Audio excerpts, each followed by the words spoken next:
What if one moment in history quietly rewrote the rules of the global economy, and most people never noticed? What if a political revolution in a single country didn't just disrupt oil markets, but exposed a hidden weakness in the entire financial system? Why did inflation suddenly spiral out of control in the late 1970s? And why did central banks respond with the most brutal interest rate shock in modern history? What frightened policymakers so much that they were willing to push unemployment above 10% and crash entire economies just to regain credibility? And here's the deeper question: was the crisis really about oil, or was oil simply the spark that revealed something far more dangerous already building beneath the surface of global finance? Because once trust in money begins to break, restoring it comes at a cost measured in bankruptcies, recessions, and political turmoil. So what really happened in 1979, and why does that moment still shape the global economy today? The story of the 1979 oil shock does not begin in 1979. It begins earlier in 1971, when the global monetary system quietly changed forever. For nearly 3 decades after World War II, the world operated under the Bretton Woods system. Currencies were tied to the US dollar, and the dollar itself was tied to gold at $35 per ounce.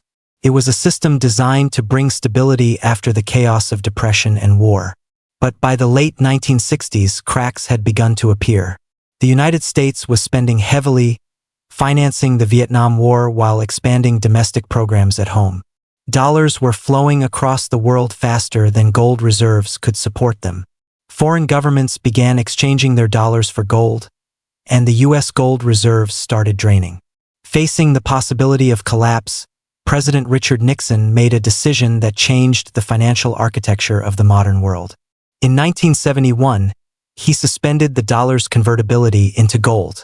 The gold window closed, the dollar floated, and the world entered a new monetary era where money was no longer anchored to a metal, but to policy decisions and political discipline. That shift mattered more than people realized at the time. Once currencies float freely, stability depends on trust in policymakers. Discipline must come from credible governments, responsible fiscal policy, and strong central banks. But in the early 1970s, that discipline was thin.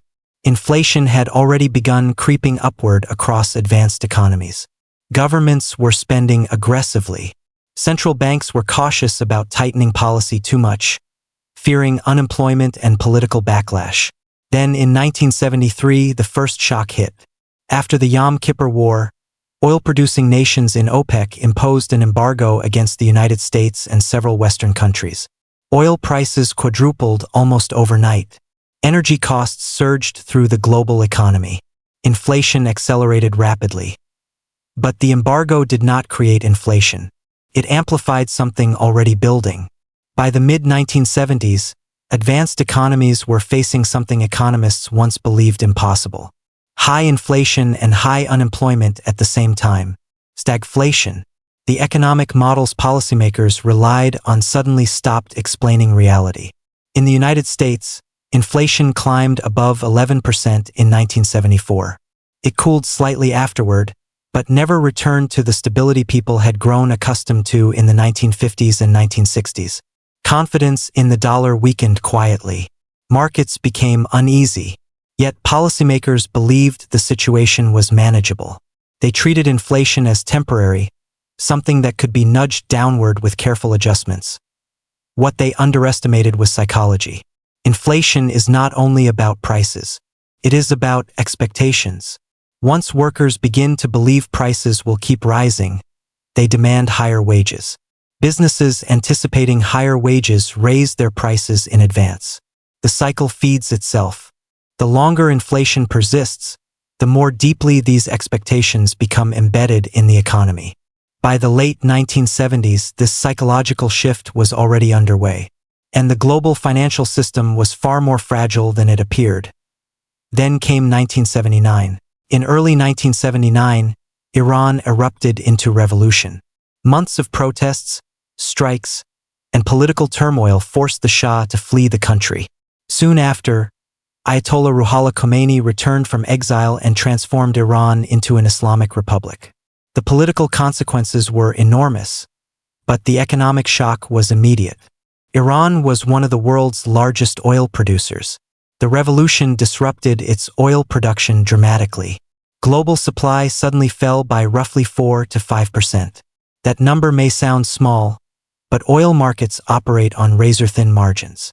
When supply tightens even slightly while demand remains steady, prices can explode. And explode they did. Oil prices surged from around $15 per barrel in 1978 to nearly $40 by 1980. Energy costs rippled through every sector of the global economy. Transportation became more expensive. Manufacturing costs climbed. Agricultural production faced higher fuel and fertilizer prices. The entire cost structure of modern economies shifted upward almost overnight. Inflation surged. In the United States, inflation reached more than 13% in 1979. In Britain, it approached 18%. Across Europe, double-digit inflation became normal. But the real danger was not the price shock itself. It was belief. Consumers began expecting prices to rise indefinitely. Workers demanded wage increases to protect themselves. Businesses raised prices ahead of time to cover future costs. Inflation expectations detached from policy credibility. Once that happens, central banks are no longer controlling the economy. They are chasing it. By mid-1979, the Federal Reserve faced a crisis of credibility. Markets doubted whether it was willing to stop inflation. The dollar weakened further. Bond yields rose sharply. Gold prices surged to record levels, reflecting a growing loss of confidence in fiat currencies. That same year, a new Federal Reserve chairman took office. Paul Volcker was not charismatic, but he understood something crucial. Inflation was no longer a temporary fluctuation. It had become structural, and restoring credibility would require extreme action. In October 1979, the Federal Reserve dramatically changed its strategy. Instead of managing interest rates carefully, it would target money supply growth and allow interest rates to rise as high as necessary to crush inflation. Rates surged far beyond what markets expected. The federal funds rate climbed above 17%, then eventually above 19%. Mortgage rates exceeded 18%. Credit tightened across the entire economy. The consequences were brutal. Businesses collapsed under the weight of borrowing costs. Farmers protested outside the Federal Reserve. The housing market froze. Unemployment rose above 10%. The United States entered a deep recession. And the shock did not remain inside America. Developing countries had borrowed heavily in US dollars during the 1970s when credit was cheap and plentiful. When US interest rates exploded upward, the cost of servicing those debts skyrocketed. In 1982, Mexico announced it could no longer repay its loans. Panic spread through global markets. Brazil, Argentina, and other nations soon faced similar crises. Much of Latin America entered what became known as the Lost Decade, a period of economic stagnation, austerity, and financial instability. Yet the policy worked. By 1983, inflation in the United States had fallen below 4%. The credibility of the Federal Reserve was restored. But the world that emerged from that crisis was fundamentally different. Central banks became the guardians of price stability.